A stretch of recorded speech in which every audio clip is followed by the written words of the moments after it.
Selamat pagi, ya Roh Kudus. Selamat pagi Tuhan Yesus kami yang baik. Engkaulah pembuat dan pemberi hidup ini. Bapa di sorga, kami selalu menghormati hadirat-Mu. Kami hidup bukan karena kekuatan kami. Kami hidup bukan karena usaha dan kerja keras kami. Kami hidup karena anugerah-Mu. Supaya lutut kami bertelut dan mulut kami mengaku bahwa Yesus adalah Tuhan, Raja di atas segala raja. Kami hidup bukan dari roti saja. Kami hidup dari setiap kebenaran firman yang langsung keluar dari mulut-Mu Tuhan. Itulah yang menghidupkan kami. Dan itulah kami di pagi hari ini Bapa. Engkau telah memilih kami dari banyak orang-orang untuk masuk dalam bilangan ini. Kami akan mendengarkan firman-Mu. Terima kasih Bapa. Puji-pujian sudah membawa kami bahwa Engkau bertahta di atas segala puji-pujian. Kami yakin dan percaya saat firman-Mu dilepaskan, maka yang sakit sembuhkan, yang lemah dikuatkan, yang dalam kebimbangan dipertetapkan hati bahwa Yesus adalah Tuhan dan Juru Selamat. Terima kasih Bapa. Kuduskan tempat ini, pagar api memagari tempat ini. Bala tentara malaikat perang turun dari sorga, berkemah diam berkeliling tempat ini. Sehingga otoritas-Mu yang ada di tempat ini. Tutup bungkus hamba di balik salib dan kuasa-Mu Bapa. Hamba mohon kuasa yang berasal dari sorga. Segala hormat pujian manusia diarahkan kepadaku, dihancurkan dalam nama Yesus. Biarlah hamba-Mu berkurang-kurang Bapa, dan nama-Mu lah diagungkan tinggi di tempat ini. Hingga seumur hidup kami, di negeri orang-orang hidup, kami mengaku bahwa Yesus adalah Tuhan, Raja dan Juru Selamat kami. Setan iblis bernama tidak bernama, yang mau mengganggu kami, roh kekerasan hati, roh kesombongan, roh kenajisan, roh bernama, roh tidak bernama, semuanya kami ikat, kami sepakat, kami hancurkan dalam nama Yesus, terbakar sampai ke akar-akar. Yang sisa adalah nama-Mu Tuhan Yesus, diagungkan tinggi tempat ini. Berfirmanlah Bapa, kami siap mendengarkan Engkau. Dalam nama Yesus, haleluya, amin. Beri kemuliaan bagi Tuhan. Silakan duduk.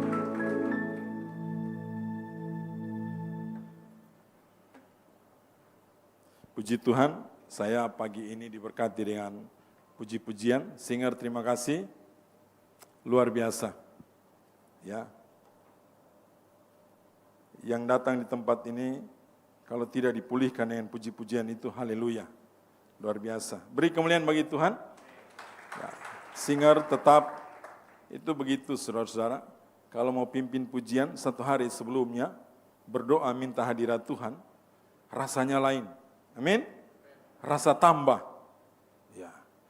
Jangan tahan-tahan diri saudara-saudara. Kalau Anda ingin memuji Tuhan Yesus, puji dengan sungguh-sungguh. Karena kita hidup hanya satu kali di dunia ini. Amin. Tidak pernah Anda melihat orang mati lompat-lompat puji Tuhan. Nggak ada. Saudara. Hidup ini satu kali. Saya kalau khotbah di mana-mana saya bilang, hidup ini satu kali. Jangan buat dinding sendiri-sendiri. Jangan terlalu sibuk dengan dunia ini. Setiap waktu kita dibenahi, dipulihkan, diubahkan. Kita belajar dari alam, kita belajar dari sesama kita untuk memperbaiki diri kita. Saudara-saudara, pagi hari ini kita akan bicara mengenai double bidding.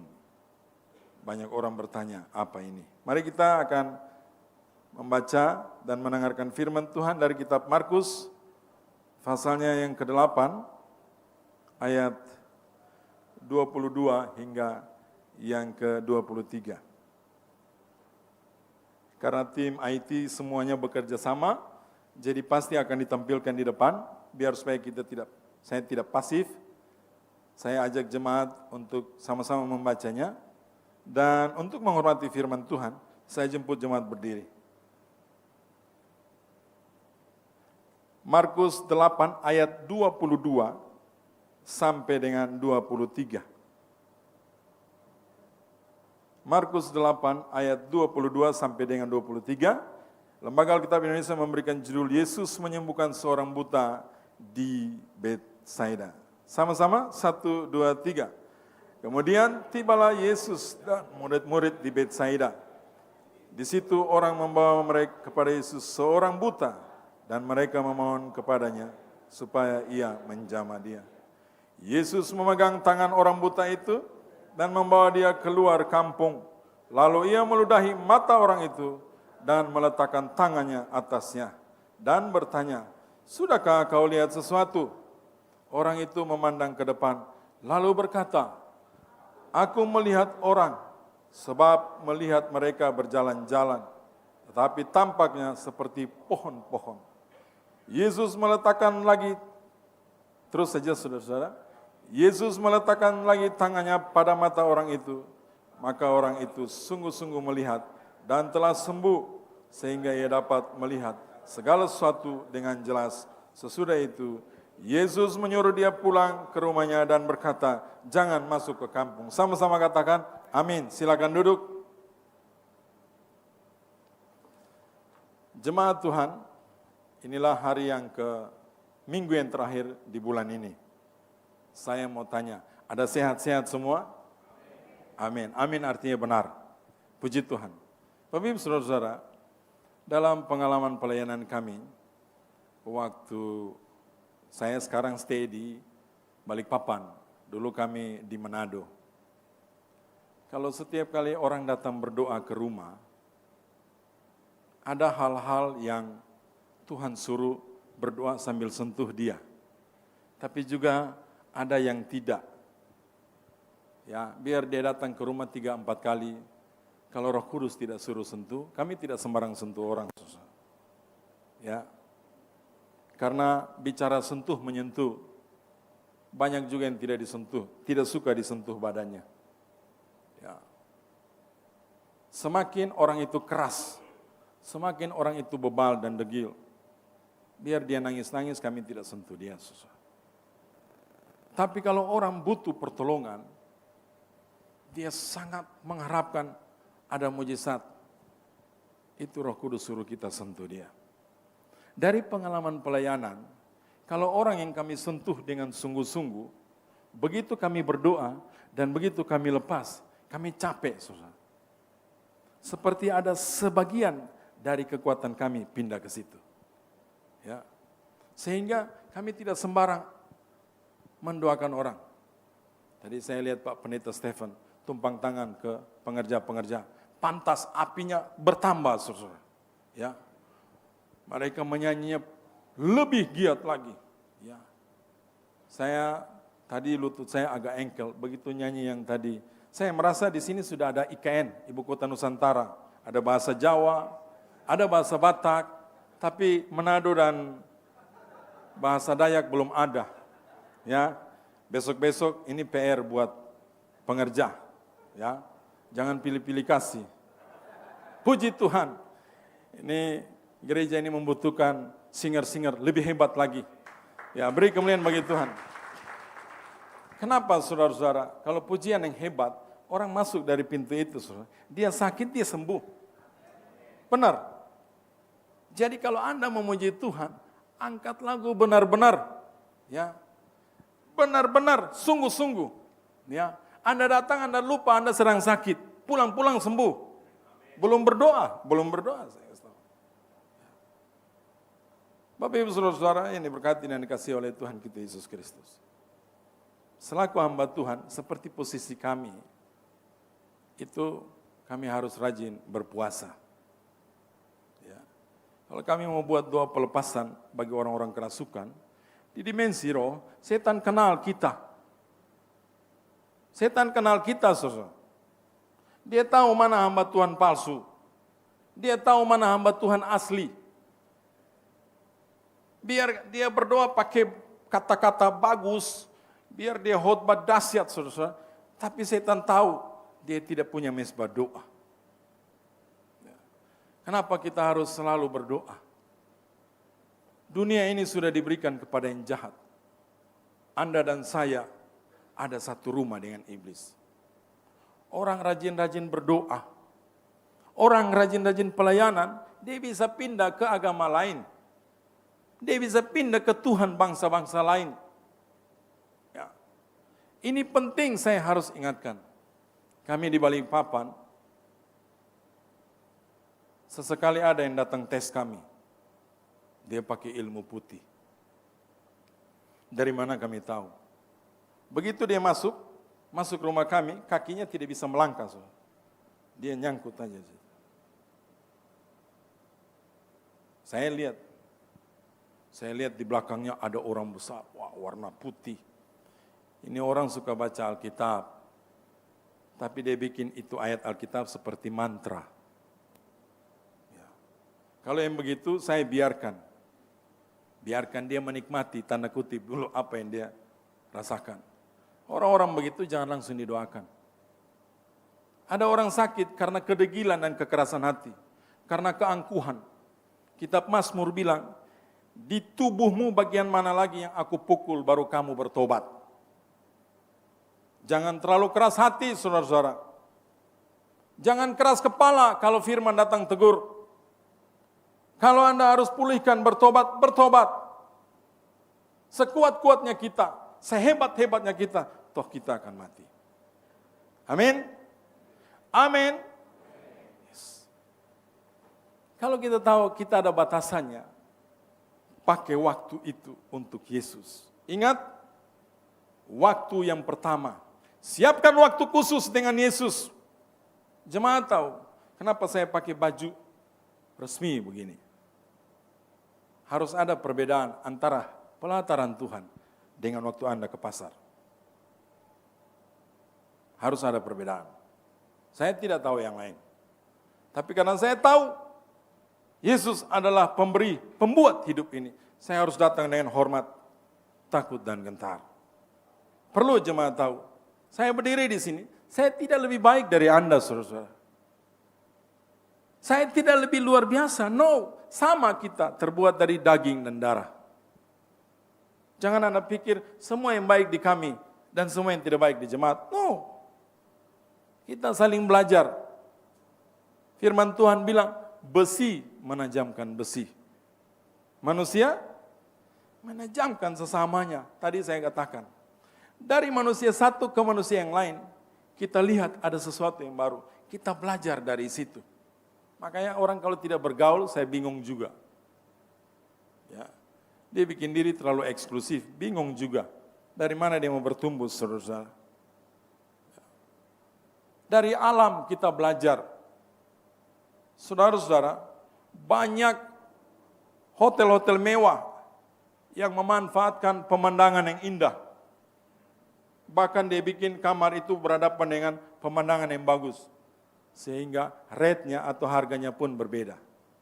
Dia lupa siapa yang bikin alam itu. Dia tinggal menikmati, saudara-saudara. Kami semua tinggal menikmati apa yang tidak pernah kami usahakan. Amin. Pakai baik-baik segala apa yang Tuhan Yesus berikan kepada Anda dan saya. Pakai baik-baik, hormati itu. Ya. Dalam pengalaman pelayanan, saya melihat kasih karunia Tuhan Yesus bertambah-tambah dari satu mujizat ke mujizat yang lain. Setiap kami lakukan doa pelepasan, orang-orang kerasukan, dia pulang, kami harus berpuasa. Kami sekeluarga, saudara. Kalau saya keluar begini, pasti anak saya di rumah. Karena mereka juga anak-anak Tuhan pakai dengan karunia-karunia khusus. Terus, kalau sudah ada Tuhan kasih karunia-karunia, jemaat pikir hebat? No way, di dimensi roh setan bilang kau tunggu. Orang sakit, saya bikin sakit, kau sembuhkan. Nah, kau musuh saya. Orang kerasukan, orang usaha, saya bikin dia bangkrut. Kamu datang buka pintu buat dia.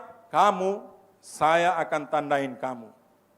Di negeri orang-orang hidup, kita pikir itu pelayanan 10 tahun lalu. Tetapi di dimensi roh, itu seperti hari kemarin. Jangan sembarang mau terima pelayanan, saudara-saudara. Kalau Anda malas berdoa. Kalau Anda malas baca Alkitab, apalagi berpuasa. Halo, saya selalu katakan begini, Tuhan, jemaat. Setan itu, iblis dibuang dari mana? Dari sorga. Dia tahu letak sorga, saudara. Anda dan saya belum pernah lihat sorga, amin? Halo? Anda dan saya belum pernah lihat surga. Dia tahu. Dia tahu di mana itu tahta yang punya semuanya ini. Langit dan bumi. Dia datang, dia tipu-tipu. Dia bilang ini bagus. Ada banyak orang kami ketemu, dia bilang ini ilmu putih, bagus. Kami pernah layani orang. Dia orang Sangher tapi lama tinggal di Filipina. Ya. Dia tato Mazmur 23. Ya, ini pengalaman pelayanan. Dia tato Mazmur 23.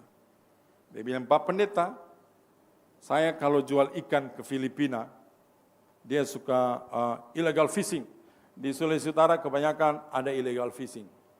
Ya, banyak nelayan-nelayan dari Filipina datang curi ikan di perbatasan Indonesia dalam hal ini Sulawesi Utara, ya di Sangher, dan juga banyak illegal fishing dari Sulawesi Utara dalam hal ini Sangher ke Filipina. Di Sangher itu ada 3 pulau kecil namanya Miangas, Marore, Marampit. Itu terlalu dekat dengan Filipina, saudara. Ya. Anda kalau pergi di rumah orang-orang di Marore, Marampit atau Miangas, itu gambar yang ada di ruangan tamunya bukan Presiden Jokowi. Itu Presiden Soekarno. Dia tidak tahu presiden berganti karena dia, makanya di sana tuh lampu-lampunya dari Filipina, pakaian-pakaian dari Filipina dan lain sebagainya. Ya. Jadi waktu dia mau dipukul, dikeroyok oleh nelayan-nelayan Filipina, dia bilang, dia cari batu kecil, hitam, 3. Terus dia omong-omong mantra di batu itu. Baru dia lempar ke belakang. Baru dia ngomong lagi, Mazmur 23 disebut, dia lempar lagi ke belakang. Yang ketiga, dia ngomong lagi, Mazmur 23, Tuhan adalah gembalaku dan lain sebagainya, dia lempar ke belakang. Dia bilang, mereka tidak dapat sentuh saya. Mereka dengan mereka berantem. Jemaat tahu apa makna dari ini? Banyak orang Kristen pakai ayat Alkitab hanya sebagai mantra. Ya, jangan kaget. Kami ketemu dalam pelayanan susah. Ya, jadi di mana-mana saya sampaikan, kalau orang Kristen baru tahu baca Alkitab, setan tahu baca Alkitab. Kalau orang Kristen baru tahu berdoa, doa yang diajarkan oleh Yesus apa, saudara? Apa, saudara? Doa Bapa kami. Siapa di sini yang tidak tahu doa Bapa kami? Belajar dari dukun ilmu putih. Ya. Tapi yang tidak bisa setan lakukan adalah mengampuni dan melupakan. Itu yang diajarkan oleh Yesus. Setiap kita beribadah seperti ini, setiap kita menyanyi, memuji Tuhan dan berdoa, sebenarnya kita sedang membangun jembatan relationship dengan Tuhan Yesus. Ya. Sebenarnya kita sedang masuk dalam, itu tadi indip, masuk lebih dalam. Kita masuk terus. Karena tidak semua orang Tuhan Yesus biarkan masuk ke hadirat. No way. Tidak, saudara. Biar menyanyi sampai pakai tenaga dalam, air mata keluar campur dari sini keluar. Kalau dia tidak diizinkan Tuhan Yesus untuk melihat hadirat itu, no way. Tidak bisa. Biar kita mau palsu-palsu dengan kiri kanan mengenai keadaan kita. Tuhan Yesus datang mengecek isi hati kita. Anda menyanyi, saudara, dengan sungguh-sungguh. Tadi saya lihat pemimpin pujian. Ibu sini, dan pemuda. Sungguh-sungguh, saudara. Itu malaikat turun datang, dia catat. Dia keliling. Siapa yang datang di sini pergumulan hidup? Siapa dia? Supaya dia tahu, setiap satu kali ibadah datang, dia pulang mujizat terlepas. Kita perlu datang ibadah, saudara. Kenapa? Supaya kita dapat transfer roh, dapat transfer api. Kalau orang jarang ibadah itu lihat mukanya bongko-bangka-bengko. Mukanya tidak benar. Biar dia mau pakai skincare atau apapun, no way, saudara. Orang kalau jarang ibadah tuh mukanya kering-kering. lemes-lemes. Tapi kalau orang rajin ibadah, dukun datang, wah yang ini bahaya. Dia kelihatannya diam aja.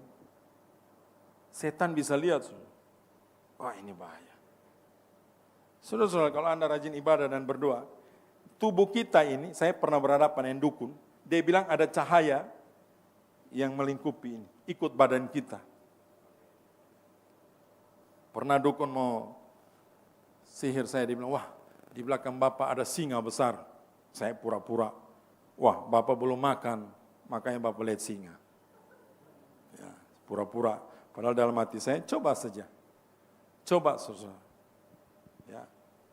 Lihat, setiap kali kita ibadah, kita sedang bersentuhan dengan Yesus.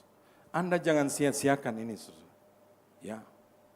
Tujuan dari Yahweh Tuhan bangsa Israel, mengeluarkan bangsa Israel dari Mesir, supaya mereka bisa pergi ke Yerusalem dan beribadah.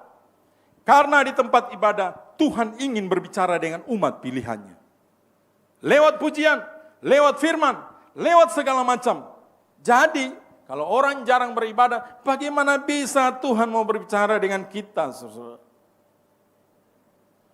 Karena di tempat ibadah sajalah hadirat Tuhan Yesus turun di sana. Itulah kata-kata ada giung peribahasa firman. Seperti minyak yang turun dari Bukit Hermon, mengalir ke Bukit Sion, turun ke janggut. Minyak bicara urapan. Kalau kita ibadah, saudara, kita rasa seperti ada urapan masuk. Saudara-saudara, orang kalau ibadah, dia sehat, beda dengan orang lagi sakit kalau ibadah. Kami ketemu itu. Ya. Kami di Manado, dia jagoan kampung. Orang bilang kepala geng, tinggi besar, latihan bela diri. Kalau waktu sehat, dia suka tahan-tahan mobil dari pasar, masuk, palak-palak minta duit. Baru dapat uang pakai mabuk-mabuk. Satu waktu, tak dinyana, tiba-tiba dia datang. Rumah saya agak di bawah, dia datang dari atas.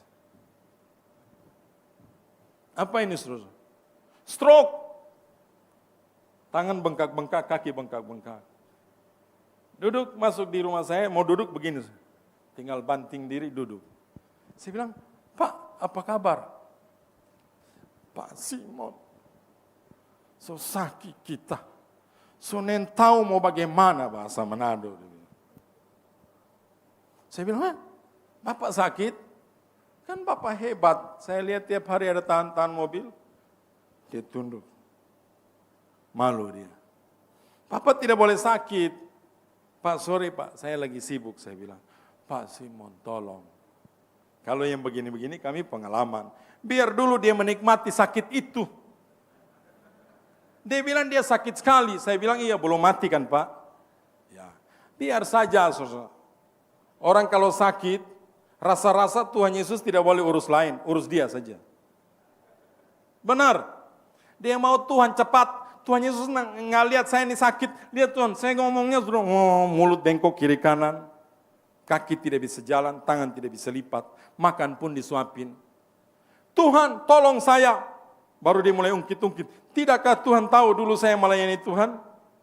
Mulai ungkit-ungkit. Tapi begitu dia sembuh, saudara, kami WA tidak pernah dibaca. Telepon pakai tenaga dalam tidak pernah diangkat. Tidak pernah diangkat. Saya tanda, yang begitu saya blok nomor. Set. Kita orang Kristen tidak boleh memiliki mental seperti itu. Ya, hari-hari ada ibadah, hari-hari ada berdoa, hari-hari ada baca Alkitab. Minimal firman itu merubah karakter kita. Amin. Cara berpikir kita, cara jalan kita. Tadi saya lihat Pak Pendeta Stephen, Pak Pendeta Purba, dan Bapak Siong merasa prihatin dengan persoalan jemaat. Itu bagus, saudara. Itu bagus. Tidak semua pendeta memiliki hati seperti hamba mau urus-urus begitu. Pendeta, pemimpin jemaat, dia urus ini ratusan kepala orang, saudara. Ratusan persoalan. Jadi jemaat harus berdoa buat pendeta supaya Anda perlu pas waktunya pendeta itu ada. Amin. Beri kemuliaan bagi Tuhan. Kenapa perlu berdoa pendeta? Sebelum saya lahir, Alkitab sudah tulis, dialah penjaga jiwa Anda. Anda tidur, pendeta berdoa buat Anda. Who knows? Siapa yang tahu? Ya.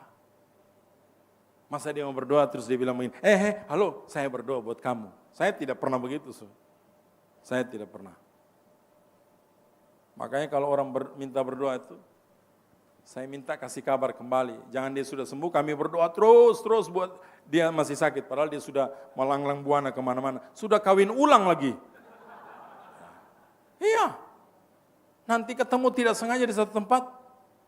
Saya begini kasih tangan dia. Bapak, itu mukanya seperti kesambar kilat. Saya cuma begini, siapa ini? Oh, ini A. Tiba-tiba ada itu suara A. Sudah.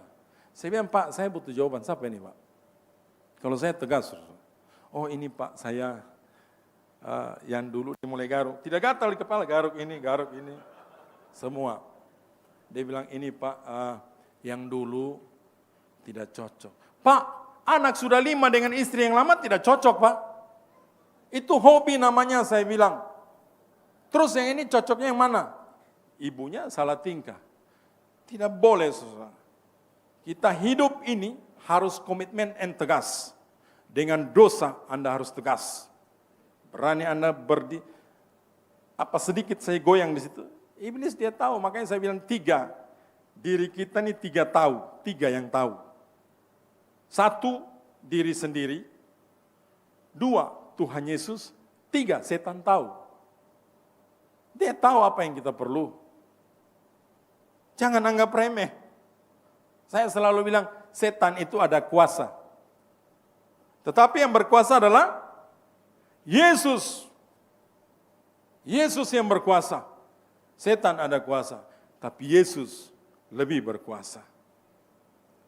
Bacaan kita di pagi hari ini, saudara, double bidding.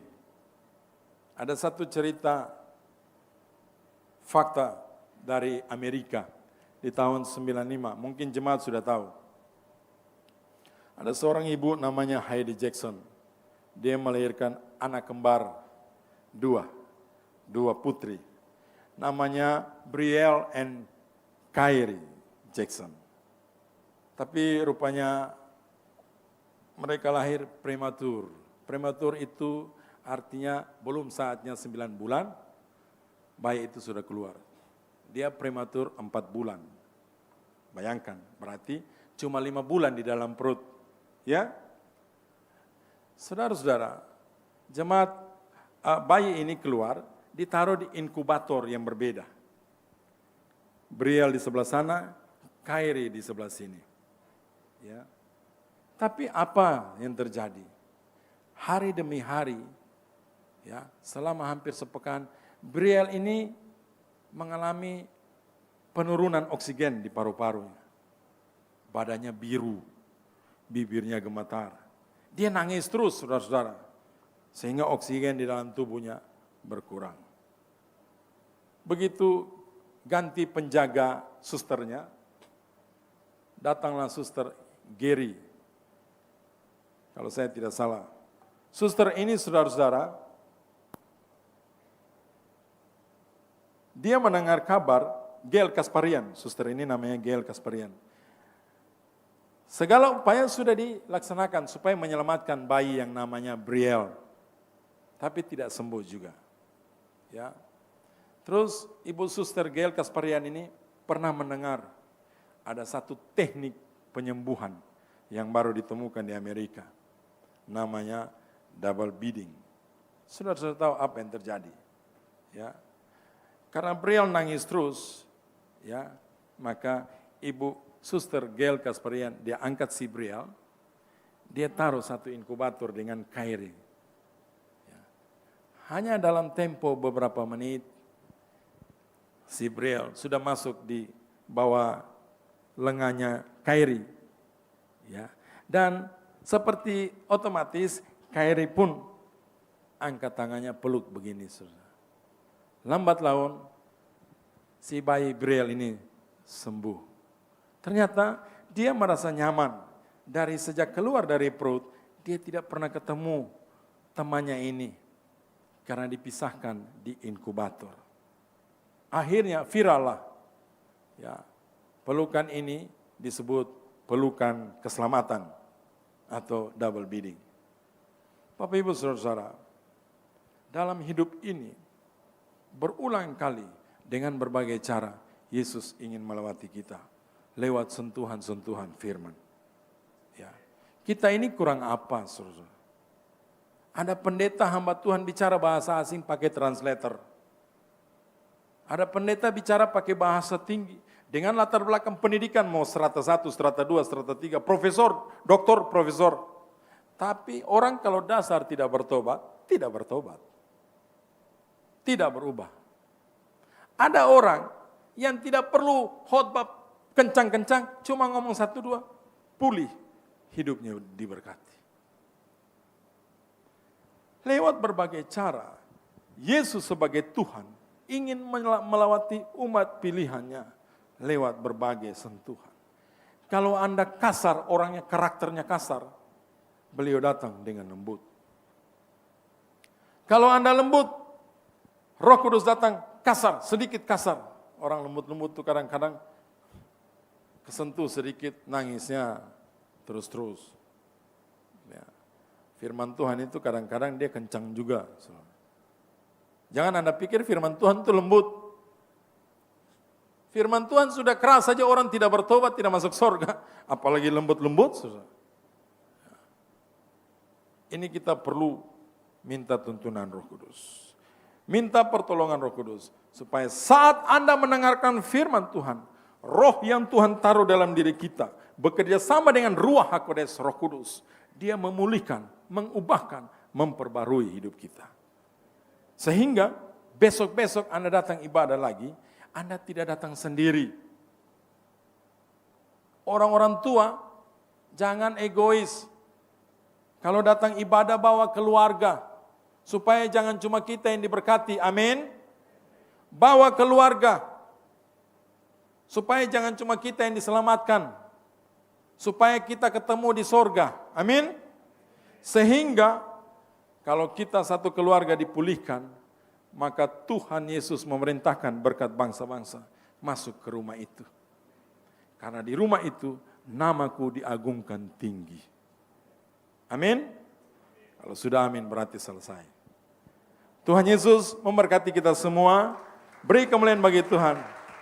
Amin. Kita berdoa. Ya ralabas sikir ralabas sandar ralabas. Terima kasih Bapak. Hamba-Mu sudah selesai menyampaikan isi hati-Mu. Tuhan Yesus baik. Tuhan Yesus luar biasa. Kami terlalu yakin dan percaya firman-Mu tidak akan kembali dengan sia-sia. Firman ini atas pertolongan Ruach HaKodes Roh Kudus. Dia akan tinggal menetap di setiap telinga, hati, jiwa dan roh. Setiap umat yang ada di tempat ini. Hingga pada saat kami keluar dari gedung ini, kami pulang membawa kekuatan baru. Bagaikan seekor singa dari Yehuda, bagaikan seekor burung Raja Wali dari sorga. Hingga dimanapun kami pergi dan berada, siapapun yang menerima kedatangan kami, maka nama Yesus diagungkan tinggi Bapa. Terima kasih Tuhan. Kami memberkati gereja ini. Gereja GBI Intermark diberkati. Banyak jiwa-jiwa yang akan datang, masuk dan dipulihkan di tempat ini. Yang lumpuh berjalan, yang buta melihat, yang tuli mendengar, bahkan yang dalam tawanan roh dilepaskan saat masuk tempat ibadah ini. Karena di tempat ini Tuhan, roh-Mu bagaikan kilat api sambar menyambar, beredar-edar aktif di tempat ini. Hingga Tuhan, nama Tuhan Yesus disanjung tinggi. Terima kasih banyak Bapa. Terpuji-pujilah nama Tuhan, kekal selama-lamanya. Dalam nama Yesus kami berdoa, mengucap syukur dan berterima kasih karena Tuhan Yesus baik. Haleluya. Amin. Puji Tuhan.